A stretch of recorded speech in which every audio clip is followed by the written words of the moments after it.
al máximo.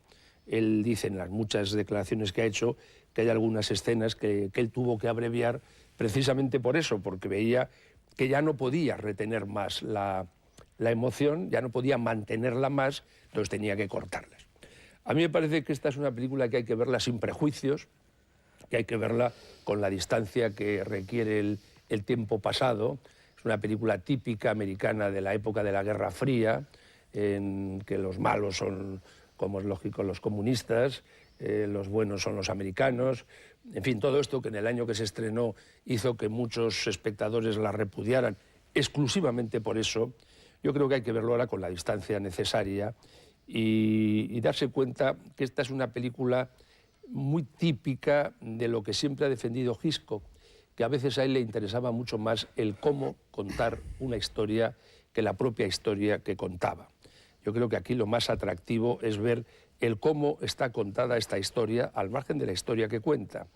Yo pienso que esa frase famosa de Chabrol que dice que la forma nunca adorna el contenido, sino que la forma incluso puede llegar a crear el contenido, yo me atrevo a decir que en el caso de Cortina Rasgada, la forma es el contenido. Por lo tanto, a mí más me interesa de esta película es el cómo, mucho más que el qué, que en algunos momentos me interesa muy relativamente. Muy bien, muchas gracias. Bueno, hay que tener en cuenta con eso que dices tú también, de Topaz, que es otra película que a mí me encanta de Hitchcock, fue todavía más atacada, porque además eso pilló con lo de Castro, Cuba, lo de los misiles, Bahía de Cochinos. Claro, que pasa que pensar que Hitchcock está planteándose un cine político a esas alturas es un disparate. Oti Rodríguez Marchante, muy buenas noches. Hola, buenas noches. Bueno, pues danos tu opinión antes de que veamos Cortina Rasgada de esta de las últimas películas del maestro. Hombre, yo creo que conserva dos de los detalles típicos de Hitchcock. Conserva hasta incluso sublima, que uno es, lo ha dicho Miguel Marías, que es el sentido del humor. Tiene un sentido del humor completamente civilino y además completamente ideológico. Está lleno de detalles graciosos con respecto a la ideología. Luego conserva también esa especie de febril erotismo que suelen tener todas las películas de Hitchcock, que, bueno, como la célebre frase esa que se decía de que rodaba las escenas de amor como si fueran asesinatos y los asesinatos como si fueran escenas de amor.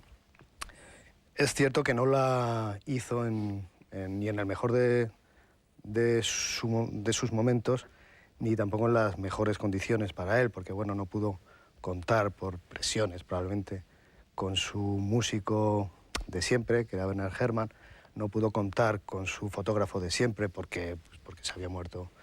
En realidad tuvo que irse amoldando a una serie de circunstancias, en principio negativas, pero yo todavía soy un poquito más entusiasta que Antonio con respecto al que cuenta, porque a mí la historia, estoy muy de acuerdo en que me parece una aventura al estilo de las de Tintín, y incluso consigue algo insólito con esa pareja de protagonistas, con Paul Newman y con Julie Andrews. Y es que en ciertos momentos haya algo de química entre ellos. A mí me parece insólito porque no se pegan en absoluto, pero hay un par de momentos, no deberían ser más. En realidad es una de mis mayores pegas a la película, es la química entre los dos protagonistas. Pero bueno, en todo caso, creo que tiene mucho mérito el haber conseguido que haya alguna chispa entre ellos. Muy bien, muchas gracias. Vamos a ver Cortina Rasgada. Hay que tener en cuenta una cosa también, que es que en esta época ya, mediados los años 60, el cine de Hitchcock había sido saqueado hasta la saciedad. Está de moda entonces James Bond, y James Bond nace prácticamente en Hitchcock. Las películas aquellas que sean agentes secretos, decían todos los distribuidores del planeta. Sí, haga usted una película, pero de agentes secretos. Todo nace de Hitchcock, esas películas de agentes secretos. Una nueva concepción de dinámica, del montaje, del vértigo, de la velocidad, que viene de la tele, pero realmente viene de Hitchcock, de la sensación de que una historia tiene que ir siempre para adelante, con una gran carga de tensión, con una gran intensidad. Es decir, que Hitchcock llega un momento que hasta en los años 60 se ve que está rodeado como la caravana por los indios por todas partes.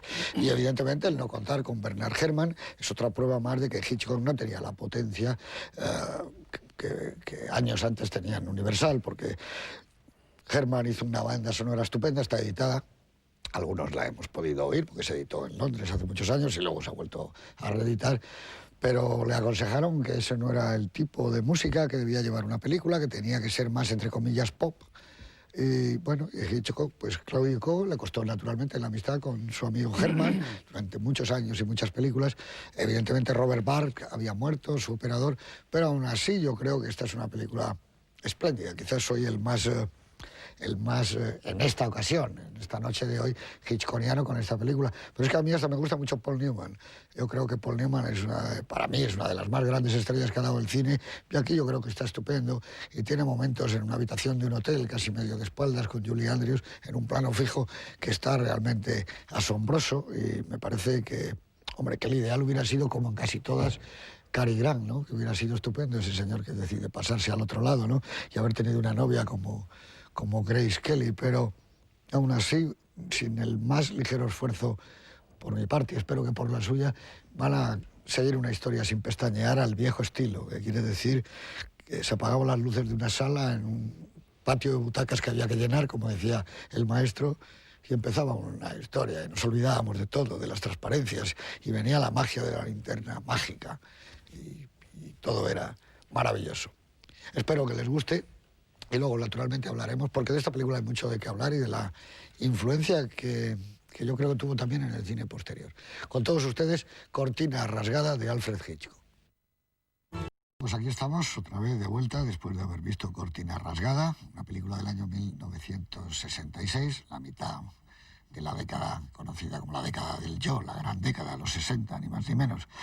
Es una década que en España tiene como gran anécdota que en Palomares, Almería, cuando iba a repostar un bombardero B-52 colisiona con un avión nodriza y mueren 7 tripulantes, y el B-52 llevaba bombas H4, me parece, con lo cual se armó la historia por todos ustedes conocidas. Jóvenes venidos de todas partes, leo aquí, popularizan en California un nuevo estilo de vida, los hippies, puros años 60. Fallece uno de los más grandes del cine, el maravilloso actor y director Buster Keaton. En la población jiennense de Baeza hay un gran número de intelectuales que se reúnen para dar un homenaje a Antonio Machado, pero los actos son radicalmente prohibidos por la policía, incluso se carga contra los manifestantes. Ese año 66 el Atlético de Madrid se proclama en fútbol campeón de liga, otros tiempos, humores. Fallece a los 63 años Evelyn Waugh, se dice así, ¿no? Waugh, porque tú, el autor de una extraordinaria novela que luego sería una magnífica serie para televisión, Retorno a Brideshead. En lugar de una primera plana dedicada a los pequeños anuncios, el diario londinense The Times inserta noticias como en el resto de la prensa. Es la primera vez que ocurre eso en un periódico como el Times. El Festival de Cannes concede la Palma de Oro, el premio más importante, a Un hombre y una mujer de Claude Lelouch. Los críticos de Cahiers du Cinéma ironizan sobre la cursilería vergonzosa de la película de Lelouch. Es muy atacado, pero lo que no tiene duda es el éxito mundial, no solo en Francia, sino prácticamente en Europa, en Estados Unidos, Canadá, Australia, el continente latinoamericano. Yo creo que no volvió a tener nunca un éxito tan grande Claude Lelouch como con esta película. Buen año para el deporte español, porque el Real Madrid vence al Partizan de Belgrado. En Bruselas se proclama campeón por 6ª vez de la Copa de Europa de fútbol.